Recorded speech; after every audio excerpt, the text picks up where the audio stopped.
Good morning, नमस्कार दोस्तों। आपका स्वागत है आपके अपने चैनल M2M क्लासेज के डेली जी के प्रोग्राम या डेली करंट अफेयर्स प्रोग्राम में। आज यानी 22 जून 2023 के करंट अफेयर्स लेकर के मैं आपके सामने आ गया हूँ।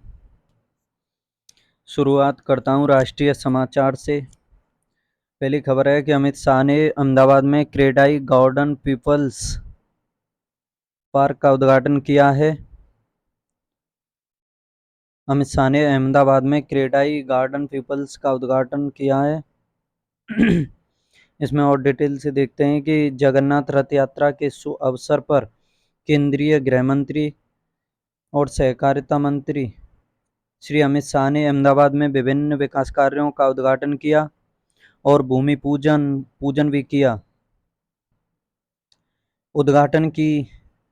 उद्घाटन की गई परियोजना में क्रेडाई गार्डन पीपल्स पार्क था, जो क्रेडाई द्वारा बनाया गया एक सुंदर पार्क है जिसका उद्देश्य जीवन के सभी क्षेत्रों के लोगों के लिए एक आरामदायक और पर्यावरण के अनुकूल स्थान प्रदान करना है।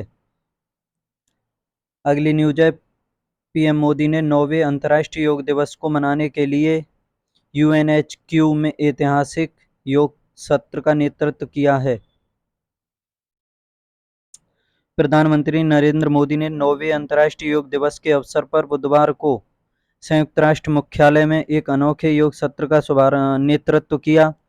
ऐतिहासिक उत्सव में संयुक्त राष्ट्र के शीर्ष अधिकारियों, दुनिया भर के दूतों और प्रमुख व्यक्तियों की भागीदारी देखी गई। इस कार्यक्रम ने योग के अभ्यास के माध्यम से विरोधाभासों और बाधाओं को खत्म करने के आह्वान के साथ विविधता को एकजुट करने और अपनाने वाली परंपराओं के पोषण के लिए भारत की प्रतिबद्धता को प्रदर्शित किया। अगली न्यूज है, 3 साल का सबसे लंबा दिन, 21 जून के महत्व की पड़ताल। हर साल 21 जून को उत्तरी गोलार्ध में ग्रीष्म संक्रांति होती है, जिसे वर्ष का सबसे लंबा दिन कहा जाता है। इस विशेष दिन पर सूर्य आकाश में अपने उच्चतम बिंदु पर पहुंच जाता है, अपनी किरणों को एक विस्तारित अवधि के लिए पृथ्वी पर फेंकता है।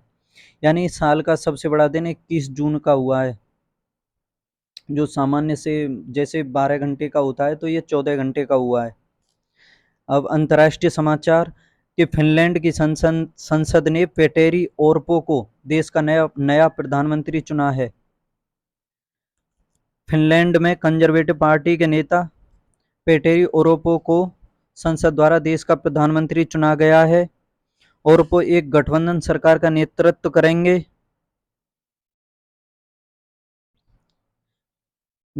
करेगी जिसमें 4 पार्टियां शामिल हैं, जिसमें सुदूर दक्षिणपंथी फिन्स पार्टी भी शामिल है, जो आप्रवासन पर सख्त उपायों को लागू करने का इरादा रखती है। 107 सदस्यों के पक्ष में 81 ने विरोध किया और 11 अनुपस्थित रहे। संसद ने ओरपो के लिए अपना समर्थन व्यक्त किया, जो अप्रैल के चुनावों में विजयी हुए। उनकी जीत ने गठबंधन सरकार के लिए बातचीत शुरू की, जो तब से चल रही है। अगली न्यूज है कि एस्टोनिया ने समलैंगिक विवाह को कानूनी मान्यता दी। मध्य यूरोप में पहली बार हुआ है ऐसा। एस्टोनिया की संसद ने समान लिंग विवाह को वैध बनाने वाला एक कानून पारित किया, जिसमें वह ऐसा करने वाला पहला केंद्रीय यूरोपीय राष्ट्र बन गया। जबकि अधिकांश पश्चिमी यूरोप पहले से ही समान लिंग विवाह को वैध कर चुके हैं, यह कई पूर्व साम्यवादी मध्य यूरोपीय देशों में प्रतिबंधित है, जो कभी सोवियत नेतृत्व वाले वार्सा संधि का हिस्सा थे। अगली न्यूज है कि डॉलर की कमी से खाद्य आयात रुकने से पाकिस्तान का आर्थिक संकट गहराया। पाकिस्तान वर्तमान में डॉलर की कमी की विशेषता वाले एक गंभीर आर्थिक संकट का सामना कर रहा है, जिससे आवश्यक खाद्य और पेय पदार्थों का आयात पूरी तरह से रुक गया है। इस स्थिति के परिणाम स्वरूप बंदरगाहों पर हजारों कंटेनर फंसे हुए हैं। व्यापारियों पर जुर्माना और अतिरिक्त शुल्क लगाया जा रहा है। पर्याप्त विदेशी मुद्रा की कमी, जिसे पाकिस्तान स्टेट बैंक यानी पीएसबी प्रदान करने में असमर्थ रहा है, ने देश की आर्थिक चुनौतियों को और बढ़ा दिया है। अगली समाचार है कि पीएम मोदी की अमेरिका यात्रा, इससे मुख्य विशेषताएं।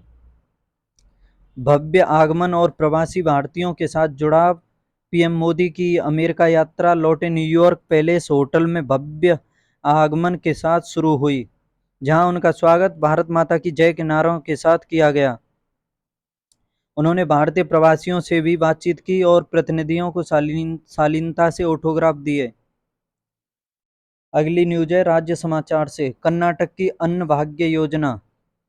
अन्न भाग्य योजना कर्नाटक की है। कर्नाटक में गरीबी रेखा से नीचे यानी बीपीएल कार्ड धारकों को 10 किलो चावल की गारंटी देने वाली अन्न भाग्य योजना चावल की कमी के कारण बाधित हो गई है।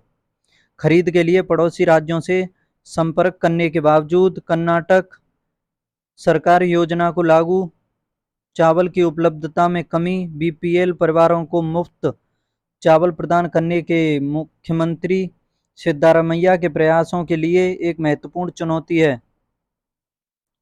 विश्व सिकल सेल जागरूकता दिवस 2023। तिथि, महत्व और इतिहास।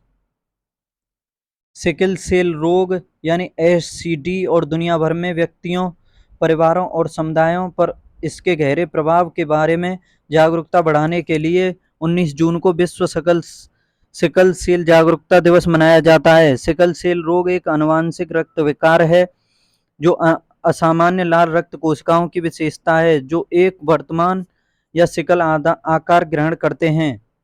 यह अनियमित आकार की कोशिकाएं रक्त वाहिकाओं में रुकावट पैदा करती हैं, जिससे कई तरह की स्वास्थ्य जटिलताएं हो सकती हैं। अगली न्यूज है अंतर्राष्ट्रीय संक्रांति उत्सव दिवस 2023 से।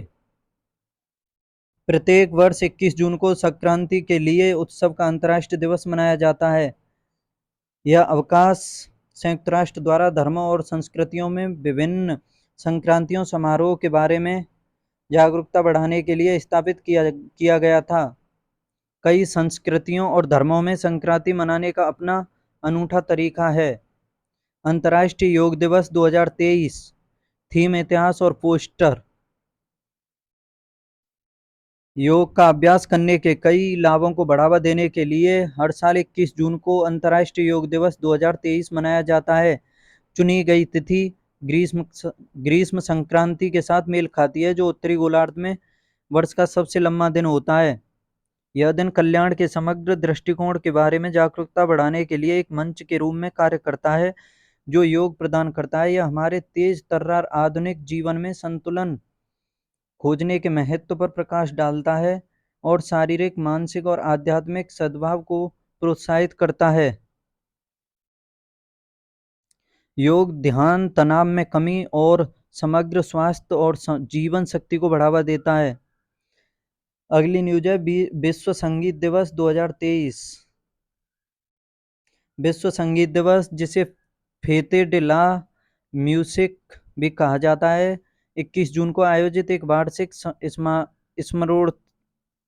स्मरणोत्सव है जो संगीत के प्रभाव और लोगों को जोड़ने की इसकी सार्वभौमिक क्षमता की वकालत करता है।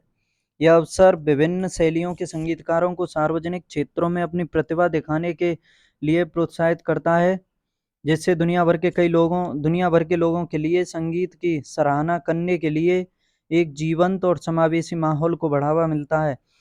इस अनूठे दिन पर दुनिया के कई कोनों से संगीतकार और संगीत प्रेमी संगीत शैलियों की एक विस्तृत श्रृंखला में प्रदर्शन और आनंद लेने के लिए एकजुट होते हैं। अगली खबर है बैंकिंग समाचार से। यूनियन बैंक ने महिलाओं, सेवानिवृत्त लोगों और सहकारी समितियों के लिए 4 नए जमा विकल्पों का अनावरण किया है।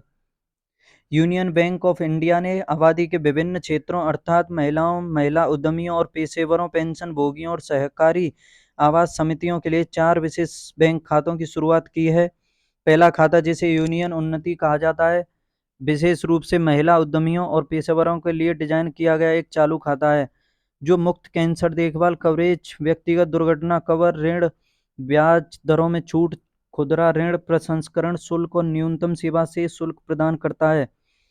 एक अन्य खाता जो महिलाओं को लक्षित करता है वह यूनियन समृद्धि है, जो यूनियन उन्नति के समान लाभ प्रदान करते हुए एक सुरक्षित और सुविधाजनक बचत और वित्तीय प्रबंधन आउटलेट के माध्यम से महिलाओं को सशक्त बनाता है। अगली खबर है नियुक्ति समाचार से संबंधित। एनईसी कॉर्प के आलोक कुमार डिजिटल तकनीक पर एडीबी सलाहकार समूह में शामिल हुए। आलोक कुमार कॉर्पोरेट अधिकारी और वरिष्ठ एनईओ कॉरपोरेशन में ग्लोबल स्मार्ट सिटी व्यवसाय के प्रमुख और एनईसी कॉरपोरेशन इंडिया के अध्यक्ष और सीईओ को एशियाई विकास बैंक यानी एडीबी के उच्च स्तरीय सलाहकार समूह के सदस्य के रूप में नियुक्त किया गया है। विकास के लिए डिजिटल प्रौद्योगिकी 1 मई 2023 से प्रभावी है। यह समूह प्रसिद्ध उद्योग के नेताओं और शिक्षाविदों सहित 8 सदस्यों से बना है और विकासशील देशों के लिए एडीबी गतिविधियों में आईसीटी प्रौद्योगिकी के उपयोग को बढ़ाने के लिए समर्पित है। अगली न्यूज है स्वामीनाथन जानकीरमन को आरबीआई का नया डिप्टी गवर्नर नियुक्त किया गया है। स्वामीनाथन जानकीरमन। भारत सरकार ने स्वामीनाथन जानकीरमन को भारतीय रिजर्व बैंक यानी आरबीआई का डिप्टी गवर्नर नियुक्त किया है। एक आधिकारिक अधिसूचना के अनुसार जानकीरमन की नियुक्ति कार्यभार ग्रहण करने की तारीख से लेकर 3 साल की अवधि के लिए या कोई और आदेश जारी होने तक के लिए है। वह महेश कुमार जैन का स्थान लेंगे जिसका कार्यकाल 22 जून को समाप्त हो रहा है। अगली खबर है रैंक और रिपोर्ट समाचार से। रिलायंस भारत में सबसे मूल्यवान निजी कंपनी बनकर उभरी है। अडानी समूह के संयुक्त मूल्य में 52% की गिरावट आई है। हाल ही में जारी हुरून इंडिया की 2022 बरगंडी प्राइवेट हुरून इंडिया 500 सूची में भारत की शीर्ष 500 कंपनियों के मूल्यांकन में बदलाव पर प्रकाश डालती है। रिपोर्ट के अनुसार मुकेश अंबानी के नेतृत्व वाली रिलायंस इंडस्ट्री लिमिटेड ने भारत में सबसे मूल्यवान निजी क्षेत्र की कंपनी के खिताब का दावा किया है। इस बीच अडानी समूह के संयुक्त मूल्य में उल्लेखनीय गिरावट देखी गई है। आइए विवरण में और देखते, चलो इतना ही काफी है। अगली खबर है पुरस्कार समाचार से। अरुंधति राय ने आजादी के लिए 45वां यूरोपीय निबंध पुरस्कार जीता है। अरुंधति राय ने आजादी के लिए 45वां यूरोपीय निबंध पुरस्कार। लेखक और कार्यकर्ता अरुंधति राय को उनके नवीनतम निबंध आजादी के फ्रेंच अनुवाद के अवसर पर लाइफ टाइम अचीवमेंट के लिए 45वें यूरोपीय निबंध पुरस्कार से सम्मानित किया गया है। और अगली न्यूज है सलमान रुश्दी ने प्रतिष्ठित जर्मन शांति पुरस्कार 2023 जीता। 2023 के लिए जर्मन बुक ट्रेड का शांति पुरस्कार ब्रिटिश अमेरिकी लेखक सलमान रुश्दी को उनकी अदम्य भावना के लिए, उनके जीवन की पुष्टि के लिए और कहानी कहने के अपने प्यार के साथ हमारी दुनिया को समृद्ध करने के लिए प्रदान किया गया है। रुश्दी का जन्म 19 जून 1947 को बंबई में हुआ था। अहमद सलमान रुश्दी का नाम पूरी दुनिया में उनके 1988 के उपन्यास द सैटेनिक वर्सेज के लिए जाना जाता है। तो आज के समाचारों में इतना ही। ये थे कुछ महत्वपूर्ण करंट अफेयर्स। तो मुलाकात करते हैं कल के समाचारों के साथ। तब तक पढ़ते रहिए और चैनल को सब्सक्राइब नहीं किया है तो सब्सक्राइब कर लीजिए और वीडियो को अच्छी लगे तो लाइक करना ना भूलना। ओके।